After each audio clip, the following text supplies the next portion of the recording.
У микрофона снова Лавашек, который является ведущим разработчиком маппака-мода с именем Project Capture.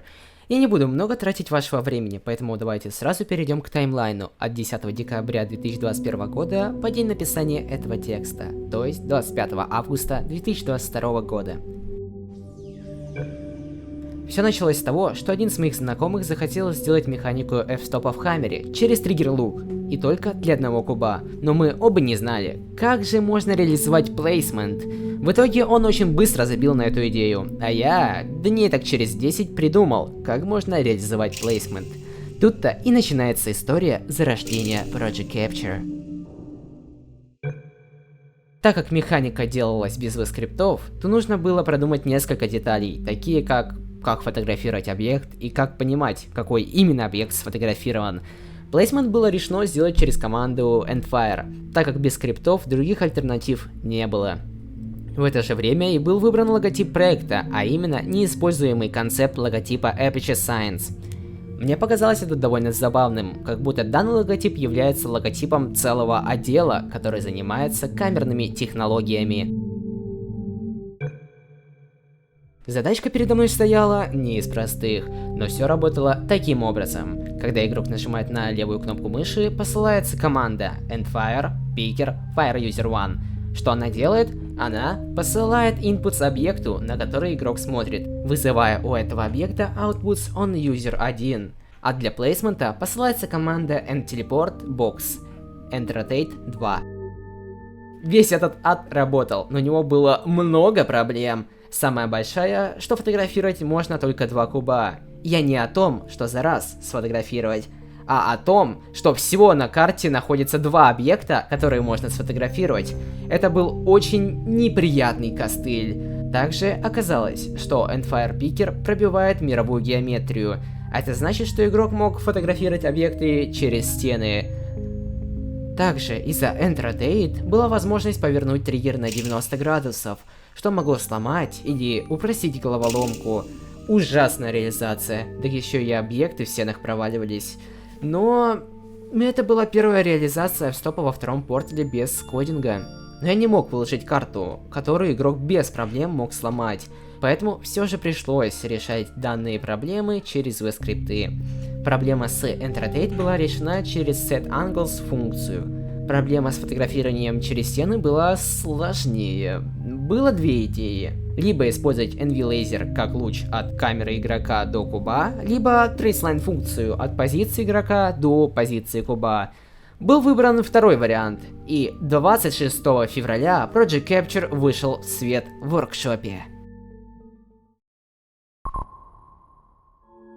Разрабатывая уже 3-ю часть, я решил попробовать свои силы в портировании механики с Хаммера в V-скрипты. Понадобилось мне на это аж целых 6 дней. Главным преимуществом было то, что логику механик на скриптах в разы легче делать, чем в Хаммере, поэтому уже можно фотографировать любые кубы, но места в памяти камеры все еще 2. Также поля стали работать лучше и восстанавливать именно стертые объекты. Тут уже используется своего рода traceline, только не в виде функции, а в виде endTeleport небольшого браша размерами 1 на 1 на 1 юнитов и различных find-by функций для поиска в радиусе. Алтею сан, краины заповедения. Он ли мыслимо. Ладно, короче, смотри, Демко, TF2. Тут все еще есть недоработки и баги, но для PTI это очень неплохая версия. Так зачем был создан кастомный PTI? Потому что головоломки с такой механикой сложно придумывать, ну а пазл-мейкерам где-то нужно создавать головоломки. Поэтому PTI стал отличным вариантом для того, чтобы мне помогали придумывать пазлы.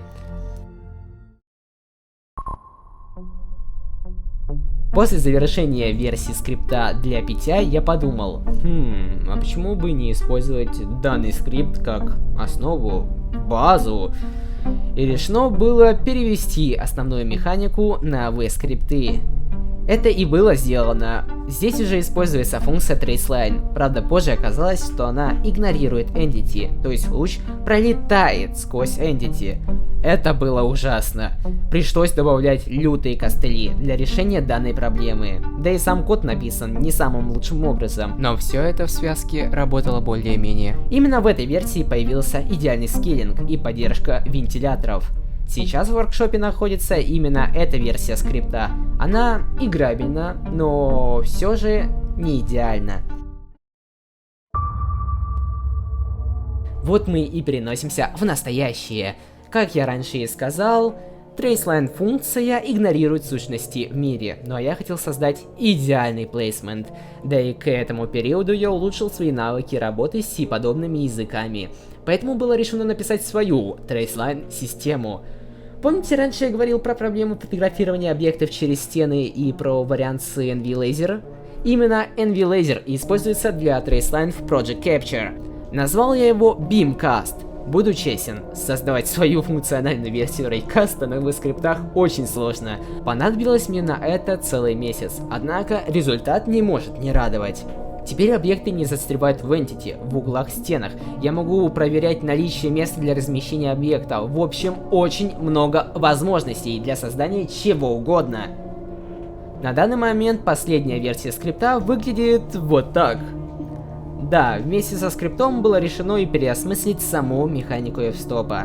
Прямо сейчас добавляется все больше и больше новых функций, чтобы удовлетворить любые потребности игрока и маппера. Что? Причем тут маппер?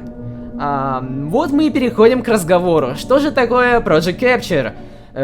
Я возвращаю вам микрофон.